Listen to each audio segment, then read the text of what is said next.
আসসালামু আলাইকুম। না ভোট বিএনপির জন্য অতিথি পাখি এবং মেহমানদের জন্য এক মারাত্মক মরণ ফাঁদ এবং সামগ্রিকভাবে বিএনপির জন্য আবহাওয়ার সতর্কীকরণ পূর্বাভাস। বিএনপিকে নির্বাচনমুখী হয়ে অতি উল্লসিত ব্যক্তিবর্গ যারা মাঠ দাবড়ে বেড়াচ্ছেন, একই সাথে সিলেটের সাদা পাথর থেকে শুরু করে বিভিন্ন জায়গায় চাঁদাবাজি, নিজেরা নিজেদের কর্মী হত্যা, নিজেদের আধিপত্য বিস্তার নিয়ে আন্তর্দ্বন্দ্ব, গ্রুপিং সৃষ্টি, মারামারিতে লিপ্ত যারা, জনগণ নিশ্চুপে এটি দেখছে, অবজারভেশন করছে।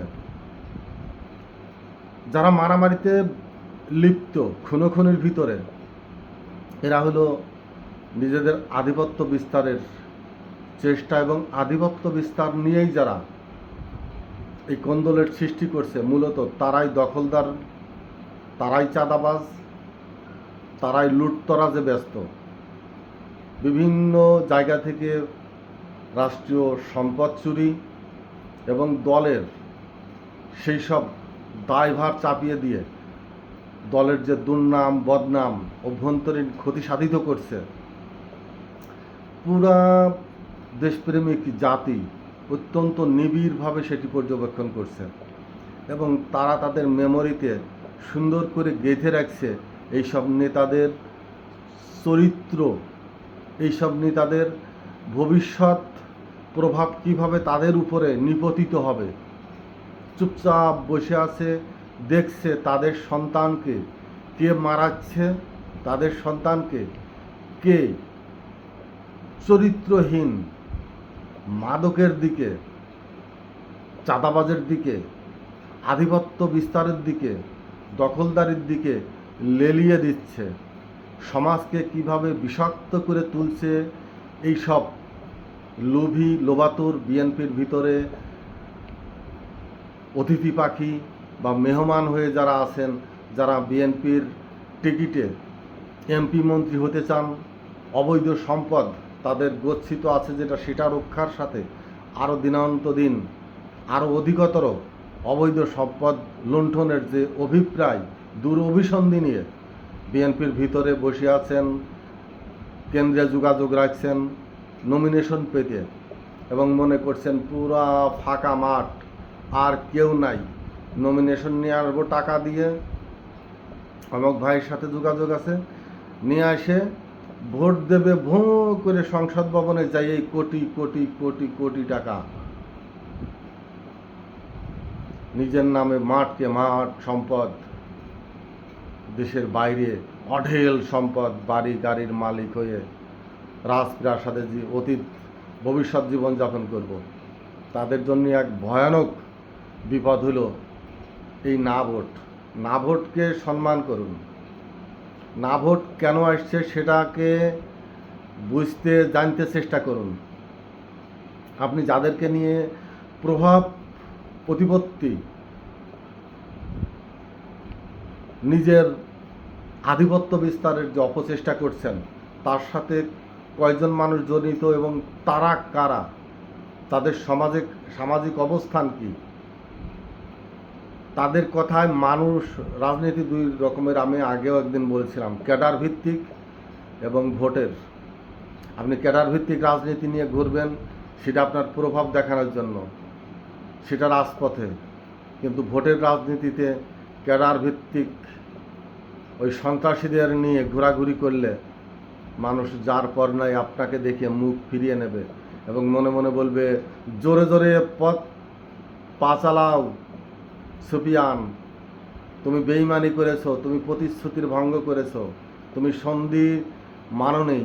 মনে আছে মেসেঞ্জার আবু সুফিয়ানকে বের করে দিয়েছিল মদিনার মসজিদ থেকে, সাধারণ মানুষ মুখ ফিরিয়ে নিয়েছিল। ঠিক সেম অবস্থা, সেম কোয়ালিটি না ভোট। ভোটের বাক্স ভরে যাবে, গুনবে শুধু না ভোট। এখান থেকে হুঁশিয়ারি নিতে হবে। মেহমান কারা বিএনপিতে? ঢাকার থেকে যাদের পাশা চেয়ারের থেকেই ওঠে না, সুপ্রিম কোর্ট, হাইকোর্ট, বিভিন্ন জায়গার বড় বড় সাইনবোর্ড, অমুক বাবু অ্যাডভোকেট অমুক তমক, বছরে একবার দুইবার আসেন পূজা পার্বণের উদ্বোধন করতে। কেউ কেউ সেই অপসরীর মতো জমিনে নেমে আসেন। অপসরী তো স্ত্রীলিঙ্গ, পুরুষলিঙ্গ কি হবে? ভালো একজন শায়েকের কাছে শুনতে হবে। শুধু পুরুষ মানুষ বেহেশতে গেলে হুর পাবে, অপসরী পাবে, কিন্তু ভালো মহিলা, সৎ মহিলা মারা গেলে তারাও কি পাবে? তাদেরকে কি দেবে? তারা কারা? যারা মহিলাদের জন্য নির্বাচিত হবেন। যাক, যেটা বলছিলাম ওটা নিয়ে কথা না। সেই অপসরীর মতো নেমে আসছেন, আমার নমিনেশন দাও, আমি বিএনপির অমুক তমক।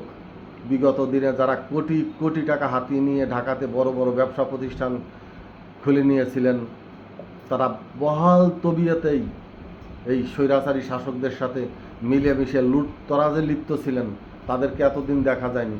এখন তারা বেশ পোস্টার টোস্টার ছাপিয়ে আমি অমক আমি তমক, বিএনপির এই সেই, সাবেক এই ছিলাম, সাবেক ওই ছিলাম, আন্ডা ছিলাম, বিসি ছিলাম, এই যে নামিয়ে আসছে। মানে একটা গরুর গায়ের গন্ধ যখন শকুনের কানে যায়, নাকে যায়, ওরা বুঝতে পারে কোনটা মৃতের গন্ধ, কোনটা জীবিতের গন্ধ। মৃত গরুর 3 ঘন্টার ভিতরে শকুন এসে হাজির হয়। তাদের স্নায়ুতন্ত্র এতটা সচ্ছল, কনসাস। এই বিএনপিতেও হেভি ওয়েটের কিছু নেতা ঢাকা কেন্দ্রিক রাজনীতিতে ব্যতিব্যস্ত। এরা এলাকার লোক তারা চেনে না। বেশ চামড়া টামড়া সাদা সুন্দর নায়কের মতো হিরো, দামি দামি গাড়িতে। এখন তারা গাড়ি খুলে কিছু ছিটিয়ে দিয়ে বেশ শোডাউন করে দেখাচ্ছে, আমি বিএনপির একেবারে শীর্ষস্থানীয় কেন্দ্রের হেভি নেতা, এমপি আপনারা বানাই দেন, ওই আমি মন্ত্রী হব। তো তুমি এমপি হবা, তুমি মন্ত্রী হবা, ঠিক আছে, দল যদি বানাক, তোমার এমপি দল বানাই নিয়ে যাক। যদি দলের নির্বাচিত নেতা হয়ে থাকো, তুমি সাধারণ জনগণ ভোট দেবে না। দেবে কোথায়? কেন্দ্রে তো যেতে হবে, না গেলে আবার মার্কিং হয়ে যাবে যে অমুক দলের, তুমি সারা জীবন বিএনপি দল করে আসলে ভোট দিতে গেলে না, কেন্দ্রেও যাবে। ভোট সিল ঠিক জায়গা মতো মেরে দেবে যেখানে লেখা আছে না। এখন বিএনপির বিচক্ষণতার প্রয়োজন আছে। এই বিচক্ষণতার প্রয়োজনের জন্যই আরও বিচক্ষণতা দেখাইতে হবে যারা নমিনেশন যাচাই বাছাই কমিটিতে থাকবেন। তারা যদি পয়সাখোর হয়, দালালখোর হয়, মাগিখোর হয়, লিপসায় পা চাটাক, ওই কুটলামি চুকলামি পছন্দ করেন এক ধরনের লোক, যারা কান কথা পছন্দ করে, তাদের দৃষ্টি বন্ধ, তাদের কান খোলা, কেন্দ্রে বসে থাকবে, বড় বড় অবস্থানে আছে, মাল ঢালো, মাল দাও, কান কথা যা বলে আর একজনের বিরুদ্ধে লাগাইয়ে নমিনেশন নিয়ে চলে আসবে। আমি সরাসরি একটা নাম বলি, রিজভিকে এর জবাব দিতেই হবে। এর জবাব রিজভিকে দিতে হবে এবং রিজভির বিরুদ্ধে আমি মামলা করব, আমি লড়ব। মাগুরার কথায় আমি বলি, এর আগের বার জনাব আলী আহমেদ আহ্বায়ক হয়ে আসলো বাংলাদেশ জাতীয়তাবাদী দলের কনস্ট্রাকশন, জিয়াউর রহমানের লেখা কনস্ট্রাকশনের বই আমার মাথার ভিতরে। আমি সংগ্রহ করেছিলাম জিয়াউর রহমানের সাথে থেকে, তার মিছিলে থেকে, তার পাশে থেকে সেই বই আমি সংগ্রহ করেছিলাম। আমি পড়েছি সেই বই। ও কোন জায়গায় পাইল যে আহ্বায়ক হইয়া আসার পরেও সে সভাপতি হতে পারবে না, এই চিঠিও ইস্যু করছে এই রিজভি। ওর নামে ভয়ানক ধরনের মামলা হবে, সেটা আমি বাদী হব। রিজভির জবাব দিতেই হবে। রিজভিদের মতো দালাল দীর্ঘদিন ধরে পদ পদবি নিয়ে বসে আছে, এরা যদি আবার যাচাই বাছাই কমিটিতে পড়ে, ওদের মনোনীত লোকেরাই সারা দেশে নমিনেশন নিয়ে যদি ছড়িয়ে ছিটিয়ে নির্বাচনমুখী হয়ে পড়ে, বিএনপির যে বড় ধরনের ভয়াবহ বিপর্যয় নেমে আসবে, এইটারই সতর্কতা বাণী এই না ভোট। এই না ভোটকে সম্মান করতে হবে। বিএনপি যদি বিন্দু মাত্র জ্ঞান গর্ভে রাজনৈতিক চরিত্র নিয়ে রাজনীতির মাঠে থাকে, কেন্দ্রের এই দালালদের বিরুদ্ধে বিএনপিকে সতর্ক হইতেই হবে, এর বিকল্প নেই। এই মেহমান পাখিদের মেহমান করে রেখে দিক তারা ঢাকায়। সিজনারি পাখি, অতিথি পাখি বা শীতের পাখি যারা নির্বাচন আসলেই নির্বাচনমুখী হয়ে ওঠে, ক্ষমতার সিংহাসন আহরণের জন্য বিভিন্ন ছলা কলা কৌশল, রাজনীতির ভিতরে যত ছল চাতুরি কুটচাল আছে সেটা প্রয়োগ করে নেতাদের আনুগত্য দেখানোর, নেতাদের মানে কেন্দ্রে যারা বসে আছে তাদের আনুগত্য প্রকাশের জন্য বিভিন্নভাবে লালায়িত করে তোলে কেন্দ্রকে, কিন্তু তারা ভোটারের কাছে নাই, ভোটারের সাথে নাই। তৃণমূলে যে শক্তি স্টেক হোল্ডার যারা, ভোটের স্টেক হোল্ডার যারা, তাদের কাছে তাদের কোনো জনপ্রিয়তা যাচাই বাছাইয়ের প্রয়োজন হয় না। এরা নিজেদেরকে প্রদর্শনী করতে ব্যস্ত, তাদের চেহারা এবং কেন্দ্রের সাথে সেলফি তুলে নিজেদেরকে প্রদর্শনী, কুরবানির গরুর হাটের মতো নিজেদেরকে ব্যানার ট্যানার দিয়ে প্রদর্শনী করতে ব্যস্ত, অথচ রাজপথে ব্যস্ত। কিন্তু সাধারণ মানুষের কাছে এরা চরম ঊর্ধ্বের একজন অপসরই না, এটা হলো এলিয়েন্ট। নিজেদের কেমনভাবে প্রকাশ করতে থাকে যে তারা এলিয়েন্ট, ভিন দেশের, তাদের কি স্পর্শ করা যাবে না। এমন কিছু নেতা আছে যাদের সাথে মোবাইলে কথা বলতে হলে নিজের পরিচয় দিয়ে আগে একটা মেসেজ পাঠাইতে হয় যে আমি অমুক, আমি তমুক, আমি এই, আমি সেই, মেসেজ দিয়ে রেখে তারপরে যদি উনি অনুমতি দেন যে হ্যাঁ কথা বলেন, তাহলে রিং দিয়ে কথা বলা যায়। চিন্তা করে দেখেন অবস্থাটা কোথায়। তার সাথে কথা বলতে হলে আগে পরিচয় দিয়ে মেসেজ দিতে হবে, তারপরে উনি কথা বলবেন, তার আগে আপনার ফোন রিসিভ করবেন না। কি ভয়াবহ পরিস্থিতি। উনি বিএনপির নেতা, অথচ আমার দিব্য মনে আছে জিয়াউর রহমান, তখন তো মোবাইল ছিল না, তিনি আগে তার পাশের নেতাদের থেকে, নিচের থেকে কে কথা বলতে চান তিনি তার কাছে ধাক্কাইয়ে যাইয়ে কথা বলছেন অথবা তাকে কাছে নিয়ে এসছেন। পার্থক্যটা কোথায়? জিয়াউর রহমানের আদর্শের রাজনৈতিক নেতা কি এই চরিত্রের? দাম্ভিকতাপূর্ণ বাংলাদেশ জাতীয়তাবাদী দলের নেতা হওয়ার প্রয়োজন নেই। অহংকারী, ধন সম্পদের মালিক, বংশীয়, খুব হাকডাকের মালিক বিএনপির রাজনীতিতে আসার প্রয়োজন নেই, নেতা হওয়ারও প্রয়োজন নেই। বিএনপি রাখাল ছেলের দল। যে রাখাল ছেলে নিজে কুদাল দিয়ে খাল কেটেছে, যে রাখাল ছেলে শ্যালো মেশিন স্টার্ট দিয়ে সেই খালে পানি ঢুকিয়েছে, রাখাল ছেলে যে নিজে হাতে ধান রোপণ করে সেই ধানের শীষ মার্কা নিজের দলের প্রতীক হিসাবে বেছে নিয়েছিলেন। বিএনপি সেই দল।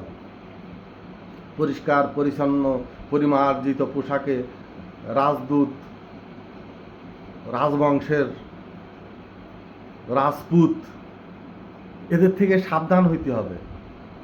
যার গায়ে, যার পাঞ্জাবিতে ঘামের গন্ধ, যার স্যান্ডেলে কাদা, যার চুল উস্কো খুস্কো, বিষণ্ণ মানুষের গায়ের সাথে থাকতে থাকতে যে মানুষের মতো বিবর্ণ হয়ে গেছে সাধারণ মানুষ, জেলে, কামার কুমার, কৃষক, শ্রমিক, মুদি,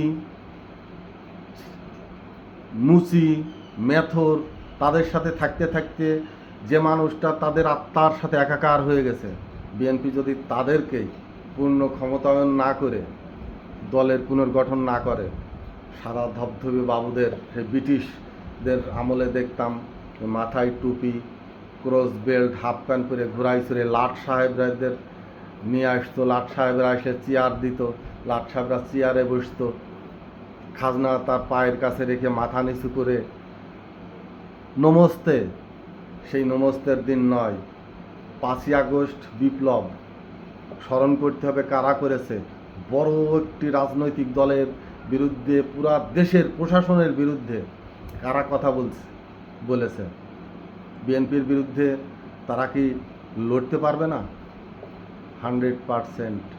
সম্মান করুন, আমি ভয় করতে বলবো না, না ভোটকে ভয় করার কারণ নেই।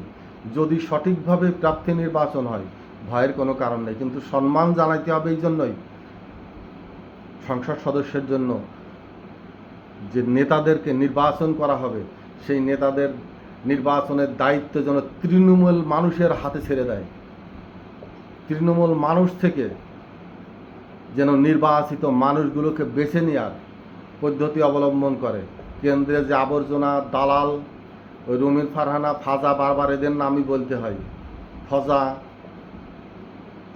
ওই আমার নামের নাম আরাক দালাল, হাবিব, হারুন, ওই টুকু, শেখ হাসিনাদের দলের লোকের বিআই, দুলু, এই যে 90 দালালগুলো ওনের দলটাকে যে অবস্থানে নিয়ে গেছিল, এই যে রনি, দলের কত বড় একটি ক্ষতি এই করে গেছে। এইসব অভ্যন্তরীণ এই অতিথি পাখি মেহমানদেরকে দলে অনুপ্রবেশ ঘটিয়ে এই ক্ষতি পুষিয়ে উঠতে আরও মিনিমাম 10 বছর লাগবে। এবং কেন্দ্রে অত্যন্ত ভারতপূর্ণ লোক, জ্ঞানী যদি সঠিক নির্বাচন না করে, দল ধ্বংস হয়ে যাবে। এদেরকে নির্বাচনের আগেই দল থেকে বের করে দিতে হবে। দলের একটি পরিষ্কার অবস্থান সাধারণ মানুষের কাছে পৌঁছে দিতে হবে, মেসেজ দিতে হবে যে এরা দলের মুখ্যপাত্রই নয়, ওই যে পাপিয়া, এই ধরনের আরও যারা আছে, এদেরকে দল থেকে বের করে না দিয়ে যদি দলকে সঠিক জায়গায় না আসায়, আমাদের প্রবাসীদেরকে যেভাবে অপমানি করে কথা বলা হয়েছে, তুচ্ছ তাচ্ছিল্যদেরকে দলের পরিচয় থেকে বের করে দিতে হবে। অনেক বাংলাদেশ জাতীয়তাবাদী দলের নিবেদিত লোক প্রাণ আছে, এমপি হলে সেটা দায়িত্ব পালন করতে পারবে, কিন্তু আপনারা তাদের দেখছেন না, তাদের কথা শুনতে হয়তো চাচ্ছেন না, তাদের বুঝতে চেষ্টা করছেন না। আপনারা যাদের চিনেছেন, বুঝেছেন, তাদেরকে নিয়ে এই সন্তুষ্টির জায়গায় থাকতে চাচ্ছেন। এটা দলের জন্য এক ধরনের মহামারী আকার ধারণ করবে। অতএব সালাম সাহেবকে বলছি, আরও যাদের সাথে যেটুকু হয় সতর্কতা অবলম্বন করতে হবে। না ভোটকে যদি সম্মান জানানো না হয়, না ভোট আপনাকে না করে দেবে। ধন্যবাদ।